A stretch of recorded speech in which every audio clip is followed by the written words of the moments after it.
For more on this incident and the future of the Taipan helicopter fleet, I sat down a short time ago with the Shadow Defence Minister, Andrew Hastie. Andrew Hastie, thanks for joining us. My pleasure. It really illustrates, I guess as the Defence Minister said, the dangers of these exercises and of choppers in particular. You've served. Can you take us through how dangerous these exercises typically are and how dangerous the sort of manoeuvres that occur in helicopters are? Well, the 4 men who were flying on Friday night were from the 6th Aviation Regiment, which is based out of Sydney.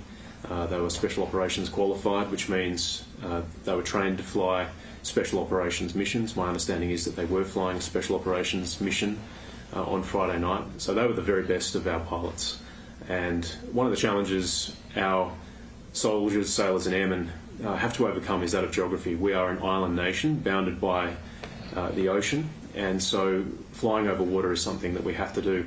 What they were doing, as I understand it, was flying over water by night under night vision, doing a special operations profile, which is very, very challenging, and they were the best in our country. But having done it myself, when you get in the back of one of those helicopters, you entrust your life entirely to the pilots and air crew on board.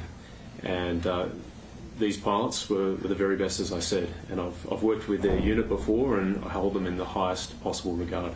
And why are these exercises so necessary, to go as hardcore and as dangerous as they do?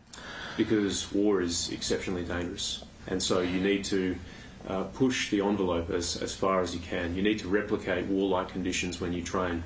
There's an old saying, train hard, fight easy. This applies here, and that's why Talisman Sabre is such an important part of our training plan every year, because we need to make sure that we are very, very sharp and very, very good at what we do. So when you were at war, the stuff that you experienced in exercises, was it war? Did you find it warlike? Did you find it prepared you for what you had to do adequately? When you're training in special operations particularly, you're trying to simulate battle conditions. You're trying to simulate the danger, the friction and the uncertainty that is inherent to war.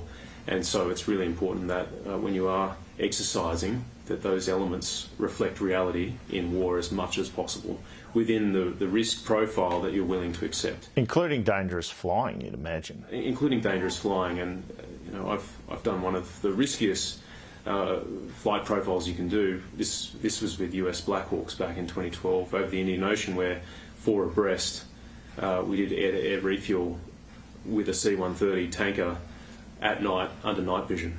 And at that point you're sitting there thinking, well, if something goes wrong in any one of the helicopters, we'd all go down. But these pilots, as I said, and these air crew, they're the very best, and I was always happy to entrust my life to these men and women, because they work so hard to make sure that they deliver professional excellence every day.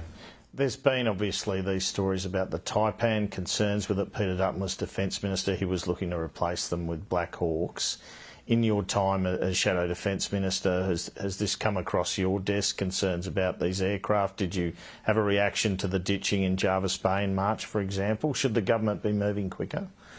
Our concerns are well documented, not just the Coalition's concerns, but I think parliamentary concerns about the airframe over the last decade. I don't want to speculate as to what went wrong here, but a decision was taken to go with the Black Hawk into the future, and I think that was a wise and prudent decision, and one that's been well supported by those in aviation within the Defence Force.